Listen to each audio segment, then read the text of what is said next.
Hello, I'm Alma Schneider. I'm a licensed clinical social worker and the proud mother of 4 children, one of whom has Prader-Willi syndrome.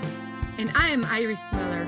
I'm a certified rehabilitation counselor and the proud mother of 2 children, one of whom has quadriplegic cerebral palsy and is nonverbal. In this podcast, we discuss the uncensored truth about raising children with disabilities. Prepare to laugh, cry, and hopefully learn something new. This is 2 Moms, No Fluff. Hello, everybody, and welcome to 2 Moms, No Fluff, the podcast in which we discuss the uncensored truth about raising kids with disabilities. My name is Iris Miller. Thank you for everybody who's joining us today for the first time.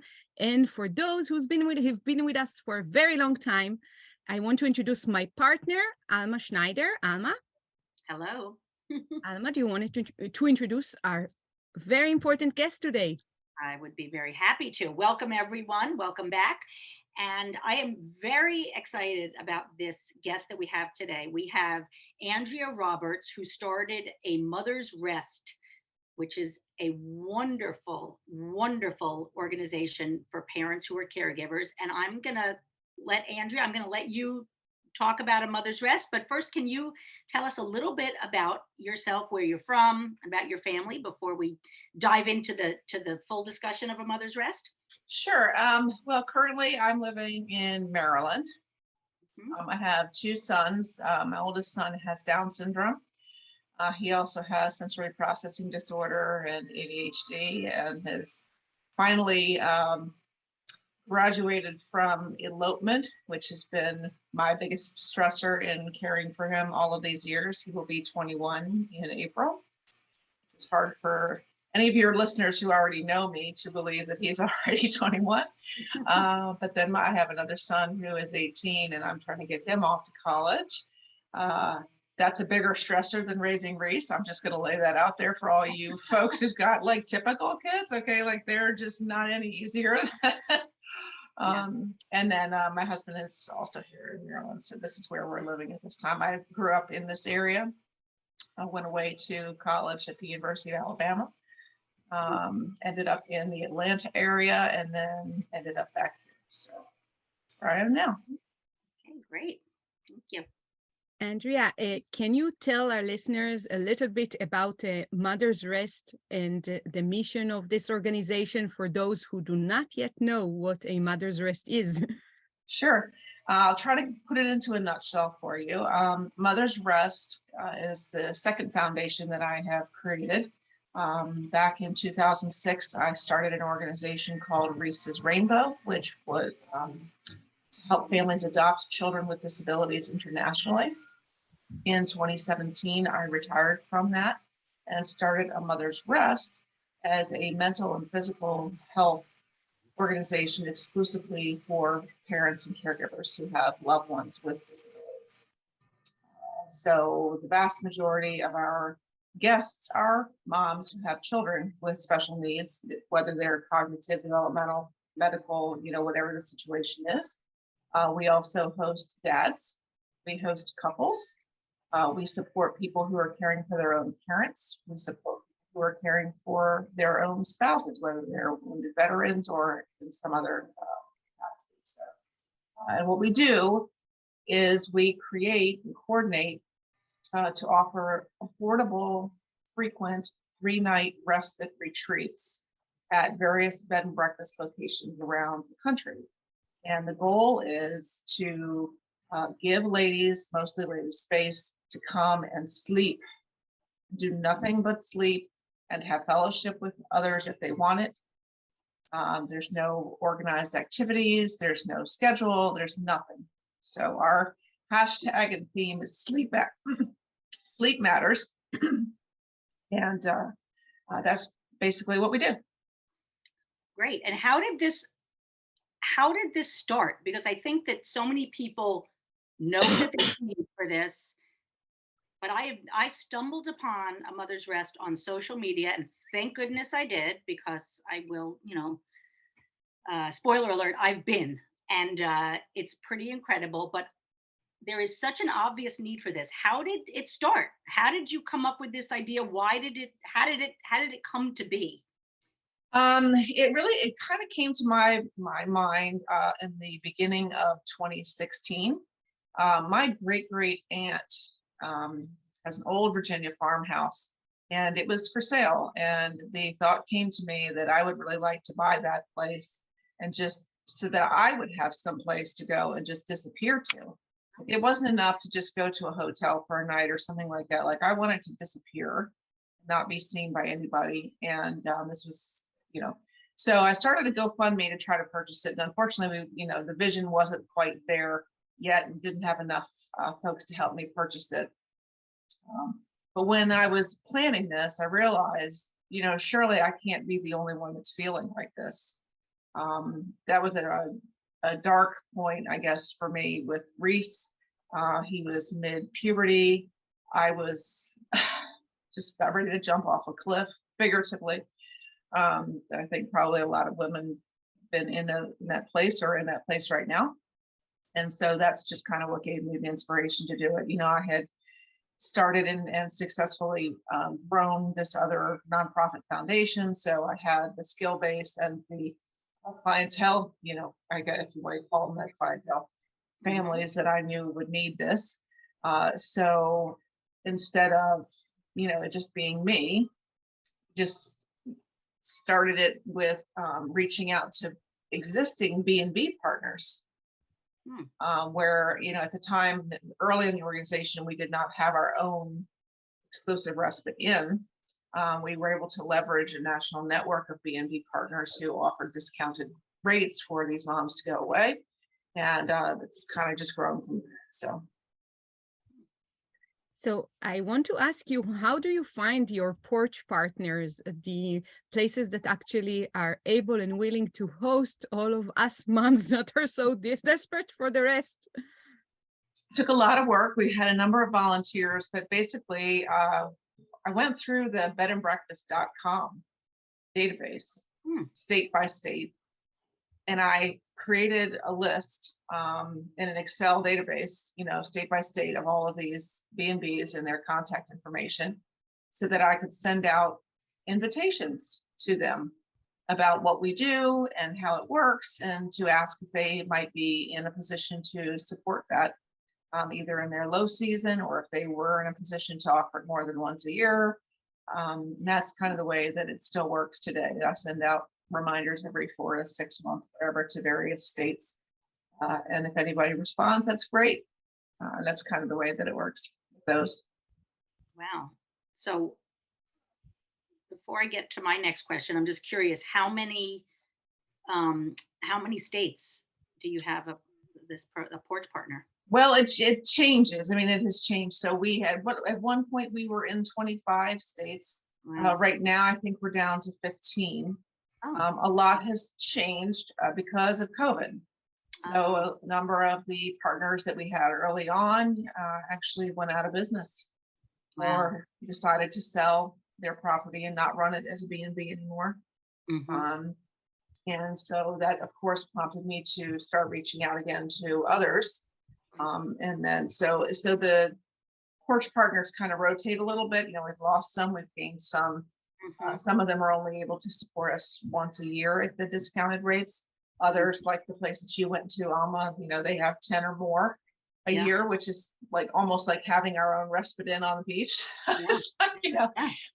It's pretty amazing to have Scarborough in as a partner, but it just rotates. People come in and out, and just have to keep asking and give different B&Bs opportunities to support us if they're able to. Well, my next question is sort of a silly question. Having been to one of your sites in the Scarborough, in which you mentioned in Ocean City, New Jersey, my silly question is, because I already know the answer, what is the feedback like from the parents who attend these bed and breakfast respites? Well, I think, as you can imagine, it's all positive. I haven't had any negative feedback other than, if somebody, ran into a situation with a guest that was unpleasant or something that they weren't expecting at a particular location or whatever. I try very hard to be transparent and clear about, what to expect. And Mhm. sometimes people are just, I don't know. So, but, for the vast majority of, everybody is really blown away, first of all. Myself included. Absolutely Just blown away. can't believe that this exists, can't believe the generosity of the innkeepers. They're so grateful for our Facebook support group, even if they're not able to go on retreat. Mhm. And your Facebook support group is huge. It's over 9,000 people. Yeah. And some people might be intimidated by that, thinking, well, how can that possibly be a private conversation? But it really is, because when folks post things in there, the ones who can relate to that post answer. And the Right. ones who don't. And Yeah. that's, it's really, but the support group itself is a place to be able to talk about the real and the raw of Mhm. caring for someone who is disabled. Mhm. And there's never any intent to, I hate saying all the time, but I always do, to somehow speak ill of our children or our loved ones. Not at all. The Mhm. discussion is really about the impact of their needs and their care Mhm. on us as moms or caregivers, or on the family unit or whatever, and to be able to discuss those things without being judged. You're in a room full of people who get it. Yeah. And of course there are a lot of people out there, a lot of moms out there who aren't struggling. Mhm. Either they've got really great support systems around them within their family, they've got older children who are able to help them and carry the burden. Mhm. Lots of different, if they're not in a space that they feel like they need this, then great, more power to you. This isn't the Yeah. group for you. But Yeah. if you are struggling and drowning and you Mhm. need to, be validated that you're not wrong for feeling how you feel, Mhm. and that you have every right to feel the way that you do, and that you've got some place to say it out loud, even if it's just to get it off your chest, and then you cry it out, and then you're like, okay, next day, like Yeah. Yeah. start to, it's very cathartic. So even if you can't get to one of the retreats because there's not one local to you, the Facebook group is just a really great place to get some fellowship. It is. Andrea, can you share a little bit of information about scholarships for families who can't afford even the discounted rate that A Mother's Rest provides? And also, how do you guys make it happen that you can even offer scholarships to families? Sure. So what we have set up is called the Yes Fund. If others are interested in donating to that, that makes it possible for me to say yes. When our discounted rates are what we call our Porch Partners, is about $165 on average. That is for the full 3 nights, including breakfast at these Porch Partners. We also own 2 inn properties of our own in Maryland and in North Georgia. That's only $60 for the full 3 nights. Wow. We do not provide breakfast. Those function more like an Airbnb. So you can either bring your own and cook in, or you can go out to breakfast or other meals with the ladies. But in the event that somebody needs help and can't even afford that, they would really just email me or message me on Facebook and say there's scholarship available. So, and I don't think there's been a time yet where I have not been able to provide that for them as they need it. Of course, we ask for discretion. We can't give them to everyone, but if anybody out there is interested in making this possible, there's 2 ways that you can support that. You can either donate, basically anonymously to this general fund, this Yes Fund, or if there's a mom who you would specifically like to send on retreat or cover their retreat, we also have gift certificate options, and both of those are tax deductible for the giver. So, yeah. To know. Mm. And I'm wondering also about transportation before I get to the next question. So that would be, so let's say there was, because I know that that's an impediment for some people as well. They might not be able to physically get there if they don't have a car or the funds to get on a bus. So I would imagine that Could that Yes Fund be a part of that as well for No, transportation? not really. Unfortunately, what we are able to cover is just the room costs. Okay. There are, I would say, the moms that I have run into that situation with a lot of times live in New York City, Oh, okay. because they live in the city, and a lot of people there just don't have cars, because they Right. just get around, use public transportation. And Yeah. so it's a struggle for them to get anywhere. Yeah. Um, Unfortunately, we don't have any partners in New York City because there's no downtime in New York City That's or right. even out on the island or anything like that. So, the challenge is that we can't help everybody, but no, Mhm. we do not provide funds for Okay, you're giving me some ideas for the future. I'm going to jot them down. So my next question is, um, as a mother of a child with a disability, um, how do you find the time to have this business? How do you have balance, if you do have balance, between running this organization? It sounds like you've done this already with Reese's Rainbow. How do you, just to share with the community, how do you find balance for yourself? Because it sounds like that's something that's very important to you, to make sure that you get your respite and your downtime. Or are you like the shoemaker who lets his family go barefoot and you're the one giving the shoes, fixing the shoes for everybody? Do you feel that how do you do that? How do you balance your home life with your child with a disability and your work life? Okay, so first I'm going to say that balance is a subjective term. I All right. think that balance may look different one day than it does the next. Some Mm-hmm. days my kids go with no shoes and no dinner. No, I'm kidding. Um, the good thing about this organization and also Races Rainbow is that I've been able to do it from home. Yeah. So I have a home office, which is why behind me is a disaster. I have, since my son was born, back in 2021, sorry, 2002. Mhm. I don't even know what day it is, and I don't know what year it is. My son was born in 2002, in April of 2002. Um, I had to quit my job. I had a very successful career. I was making six figures as a sales executive with Ericsson, the telecom company in Atlanta, and we did not know that Reese had Down syndrome before he was born, and made the difficult decision for me to stay home with him to give him the best chance for development and all that kind of stuff. So I had to create a way to work and have something meaningful and purposeful for myself. Mhm. And that's how that works. But I did everything. I just do it from home. I juggle. And I would say that for myself, who also has ADHD, it actually works out well because nothing ever gets finished. I do a little bit here, a little bit here, a little bit there. Some people call that master multitasking.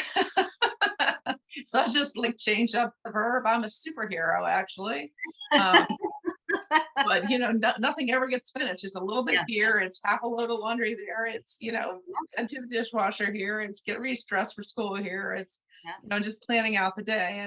And like we talked about this morning, typically he would already be gone to school. He's still in school, so he graduates this year. Mhm. And that would have freed me up to be totally here just for you. But instead, he decided, nope, I'm not going to school today. And so now he's in the kitchen with his iPad at full decibels and, heal all of you.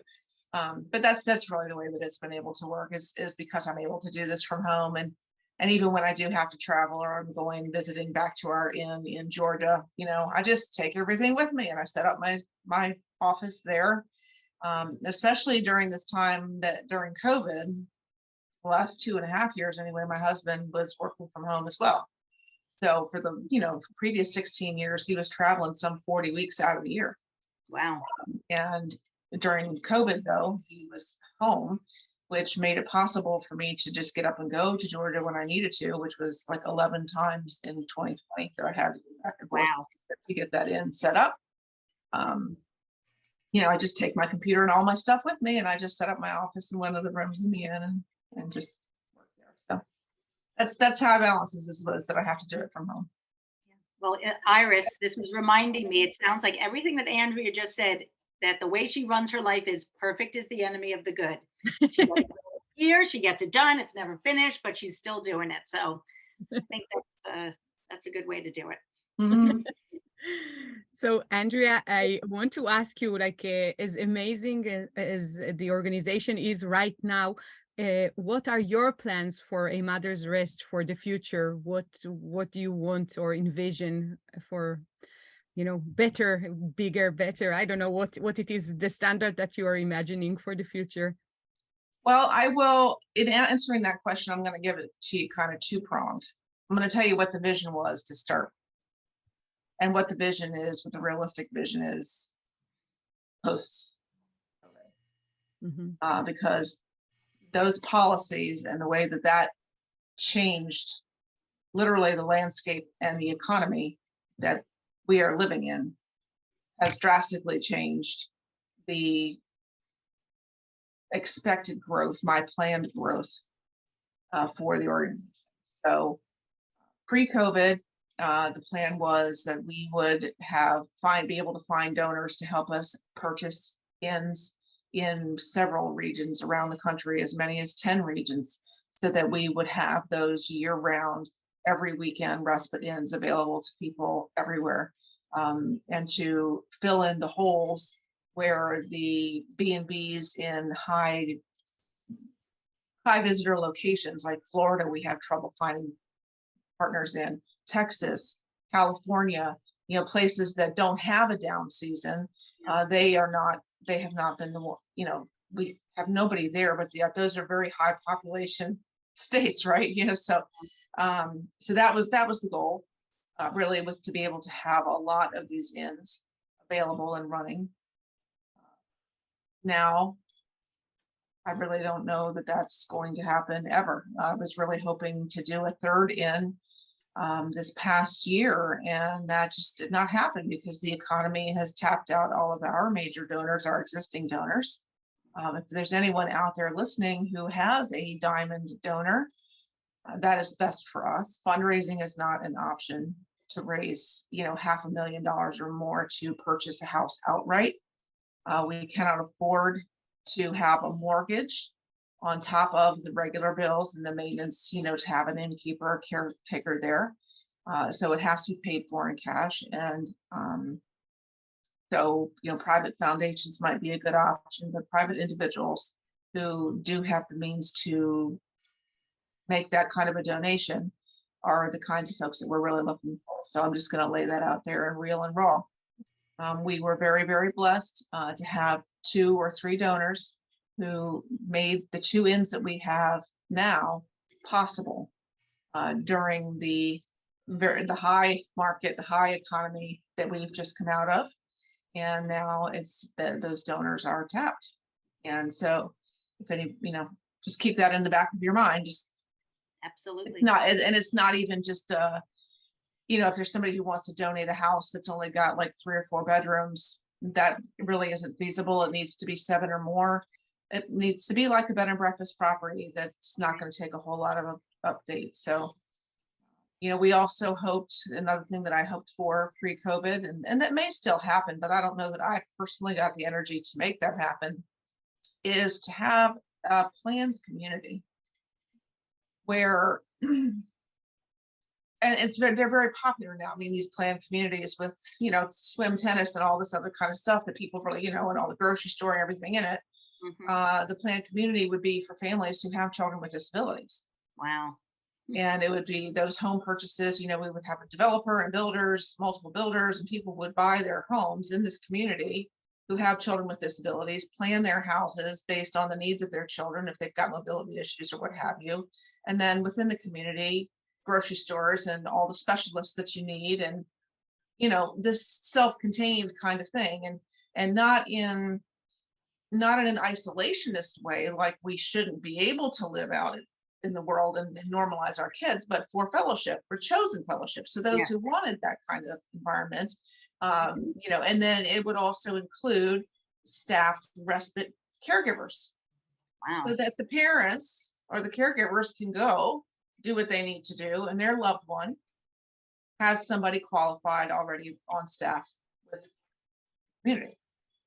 So that is a multi-million dollar uh, vision, but I would love to see that happen. And if somebody is out there that has contacts or ideas or thoughts, I would love to discuss that. My hope was to do that somewhere in Central Virginia in the Shenandoah Valley area. But you know, so there's these grand visions, amazing visions.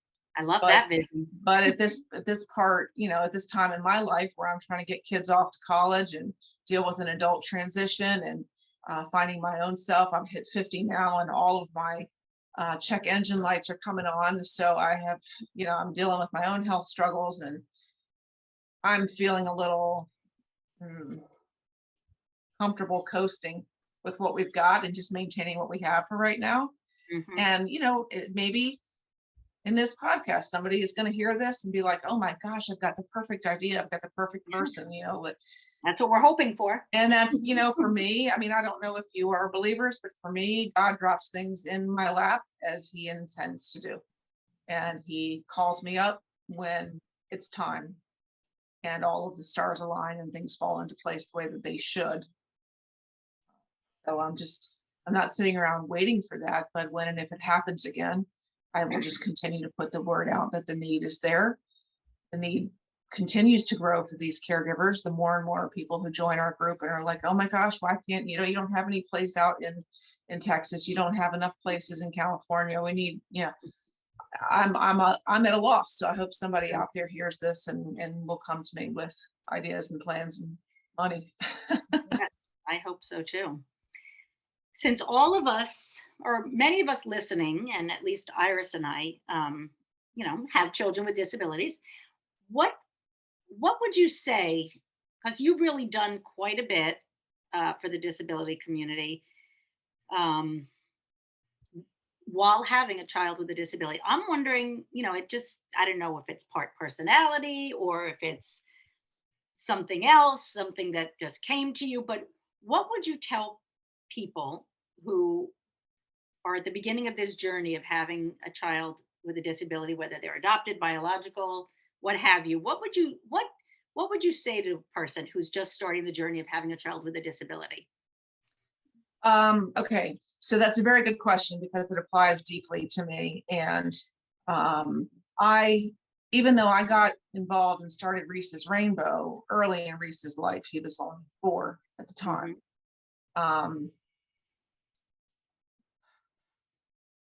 I was surrounding myself with others who understood the challenges, but I wasn't taking care of myself. So in an adoption focused organization, we're focused on the children and getting these children out of these hellholes abroad, Russia, Ukraine, China. I mean, all of these places where our children are sent to adult mental institutions at the time they turn 4. Okay, the heaviness of that, I can't even really put into words, having to carry that burden. So not only my own personal struggles, but the burden of the health and of all these children, and grateful for the ones that we were able to save, but grieving for the ones that we never could. Get involved with a mother's rest right now. And even if you are still early in your journey and you are still processing, or your little one's just a baby and not the difficulty that they are in middle school or high school, or start building these retreats into your regular health regimen now, so that it becomes normal and a desired part of your journey. And you're not only going on retreat when you're at the end of your rope and desperate for support and have no one to care for your little one. Do it now. The stories of the ladies who are struggling so much may be heavy on you, but at the same time, they can also prepare you. And because our retreats are completely freestyle, like you can choose who you're sitting with, you can choose who you're interacting with, you can choose to interact with no one. You can stay in your room for 3 days and just play on Netflix. I don't care what you're doing. But start building this into your own health regimen right now, so that it's, again, so it's not, you're not only going when you're in crisis mode. And start looking for and planning for caregivers to support you at home. Don't wait until your kid is older and you're looking for caregivers to come in and support you in the house. Find those people now and anticipate what we already know as parents who have, older children with disability. So that would be my message. And, the other thing too is that with our inns here in Maryland and Georgia, where we have every weekend that we can plan, I would really love to be able to do some retreats that are specific to folks who are new to the journey. So like if your child is under 4 or something like that, to be able to bring just those ladies together for a weekend, to be able to talk about their early journey. Right. And to be able to have that fellowship together.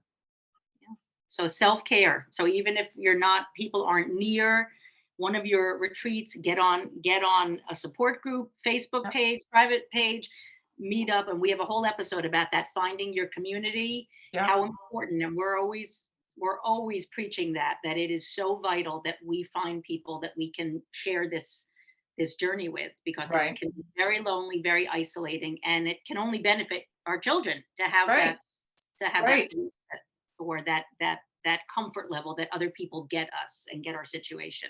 Right. And that is not to scare newbies. Yeah. That's not to scare you. That's just to say, look, we've been where you are. And we know what you don't know. So just, get in on these retreats and in the support group as soon as you can, so that it becomes a regular part of your life and it doesn't become something new that you're only doing when you're in crisis mode. Because in doing that, you can potentially avoid crisis mode, right? Exactly. We're working to help you prevent total burnout by making these affordable and frequent. And then, part of the mindset, part of the challenge that we have is that, we're reaching people at a place when they're already in crisis mode, right? I forgot where I was going with that. The ADD, I'm telling you, it's just so hard. I forgot what I was going to say. Like, seriously, folks, this is okay. So you want to reach people before they get to crisis mode. You want them to be able to deal with it. And I always say that having a child with a disability, it's up and down. You have to, in the mellow times, you have to prepare for the potential crisis. And if you are prepared mentally and physically, and you take care of your health, those crises are going to be a lot less dramatic and traumatic than if you're not taking care of yourself. So it's very simple. Oh yeah, I guess that's where I was going. Our goal here is to prevent the burnout, and to give you regular periods of rest and retreat, so that you are in a better place emotionally and physically throughout the duration of your caregiving time, so that you can avoid the burnout, in any way that we can. Andrea, I am listening to you, and you're so eloquent, and you're smart and intelligent, and sharing so much wisdom. So I personally felt very good that you forgot where you were going with your last thought, because even you're not perfect. So I'm telling you, I mean, I can't. It's very validating and endearing when people give me so much kudos. I mean, the thanks that is heaped upon me every day is amazing. And I'm so grateful for the positive feedback. But I think what people have found who've been with us for quite some time, and being, considering that I'm the one that answers all the emails, I manage all the retreats and all the challenges and all the everything, is that I'm a person too. And I'm very relatable because I've worked in the adoption ministry, and I have a biological child, and I'm raising my own. Like, I've really kind of seen it across the gamut. And folks seem to appreciate how real and transparent I actually am. And the fact that I can't help, I can't remember my own name. So, so I appreciate you. So I have a question. To me, this is the most important question, because me as a person and other people that I meet, sometimes we have great ideas about programs that can really improve the life of parents with disability, of children with disabilities or children with disabilities. You name it, people walk around the earth with many good ideas. But you actually created two amazing organizations and made them both a great success. So what I would love to hear from you is, what is your advice to those people that have good ideas, how to transfer an idea into an actuality like you did with those two organizations? Can you share some wisdom? I wish I had an answer for that. My superpower is ADHD. My superpower is not recognizing that it not coming to fruition is a possibility. I love So that. I love jump that. and I just, okay, there's an up and a downside though, so I go in with these great ideas and I'm like, okay, I'm going to change the whole world, and we're going to have this whole community and 10 ins and like all this stuff. And then things don't pan out that way. And we have pandemics and things fall into your life that you can't help. And part of that is my real struggle. But for me, when I have an idea and I know that it's going to be well received, and I know that the need is so great, and I know that there are folks, I already have folks out there who have funding and a way to support me in that, I'm just going to jump and see how things land. And if the time doesn't make it possible for us to have 10 ins or to ever create this community, this planned community, then so be it. But at least it's on paper. I have like my whole bullet points of, the plans for this organization. Let somebody else run with that. The more the merrier. Like I am absolutely not here trying to copyright or corner the market on respite care. Okay. We are kind of redefining what respite means. It's not just having a caregiver or somebody to come into your house for a few hours so that you can shower and go to the grocery store. I mean, sure, that is helpful, but that's not the full extent of what the word respite should mean. Respite should mean anything that relieves stress from you and gives you the opportunity to rest and recharge, right? So we're just kind of creating that. So really, that's my thing, is that for me anyway, I just jump in.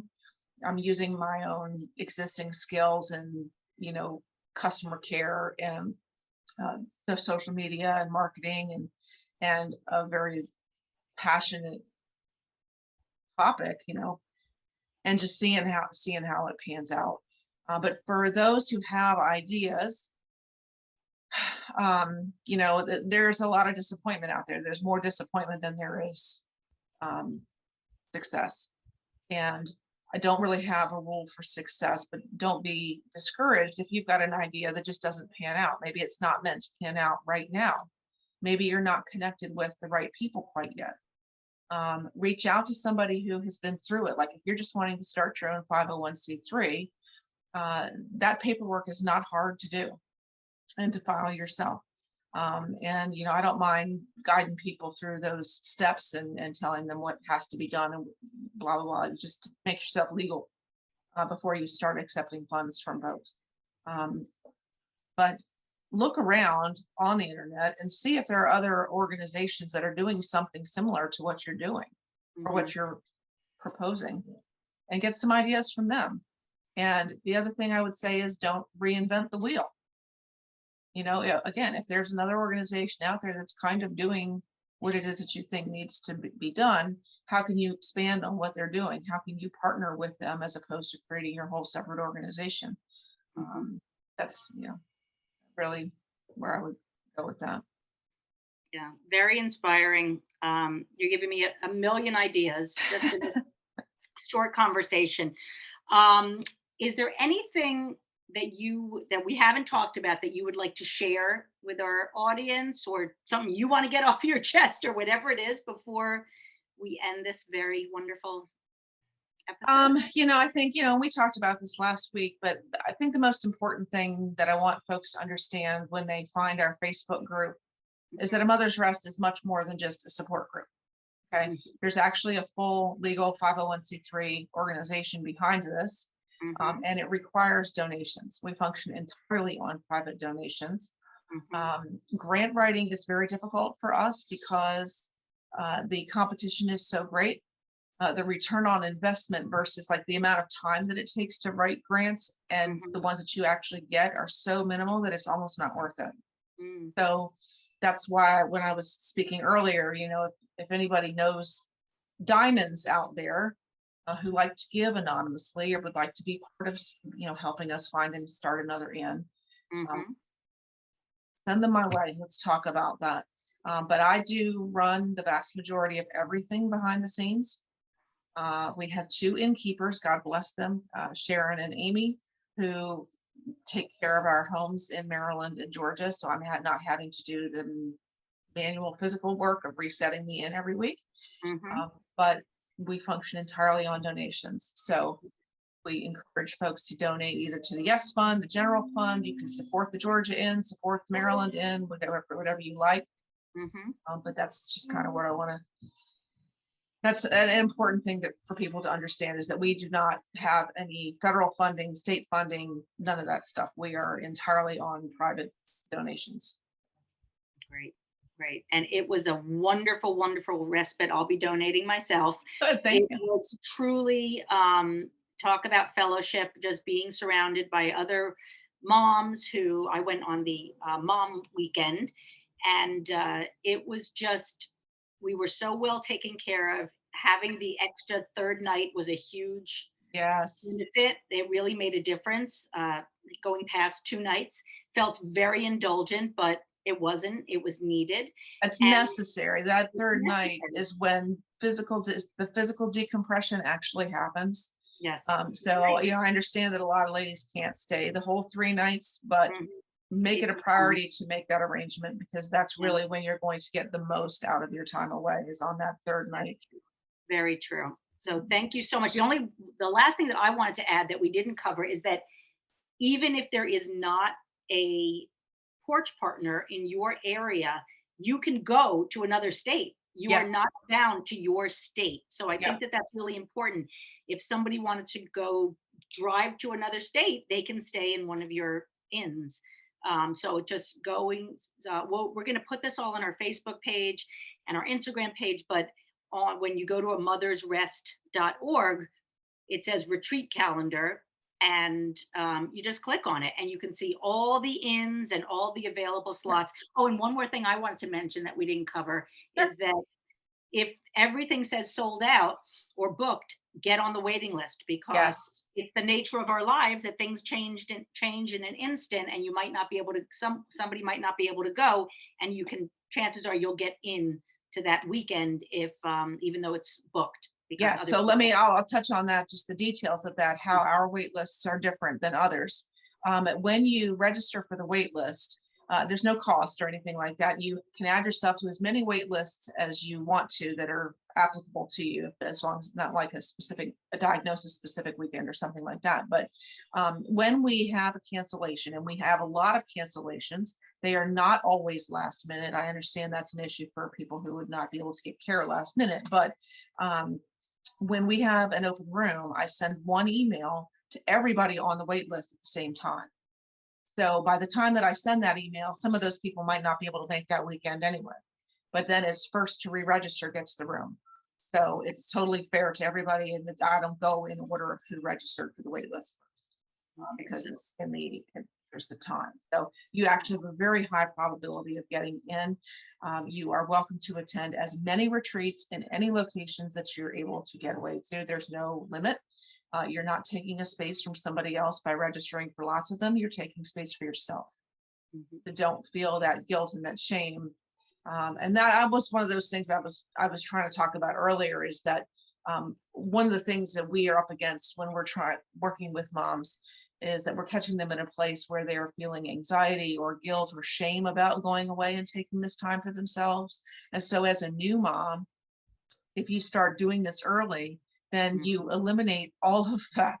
You don't have to deal with that anxiety, that shame. This is normal for you to go away because you have a child with a disability. You're seeking fellowship with others who understand your life. There should be no shame in that. So when you start early, you can completely avoid all of the rest of the crap that the rest of us are, living. Well, this has been amazing. Thank you so much for starting the program, for continuing the program. I personally have benefited from it, and I'm happy to talk to anybody who wants to email Good. me I'm about already it. hacking in my mind's eye. I know Iris is planning a trip. It's been such a pleasure talking with you. Thank You you so much too. for everything that you're doing. You will see us again because we will Yay, be good. having- Yes, yes. and just thank you for everything you're doing and for taking the time out today to talk with us. Yes, ma'am. Thank you so much for having me. And you know where to find me if you need me. I'm fingertips away. So That's right. All right. Thank you Thank so you. much. And thank you to everybody listening in. And Yes, have a ma'am. great week. thank you. You too. Take care. Bye-bye. Bye-bye. Bye. For more information, please go to www.twomomsnofluff.com. Thank you. If you like this podcast, please subscribe and give it a 5-star rating so more people can hear it. Thank you.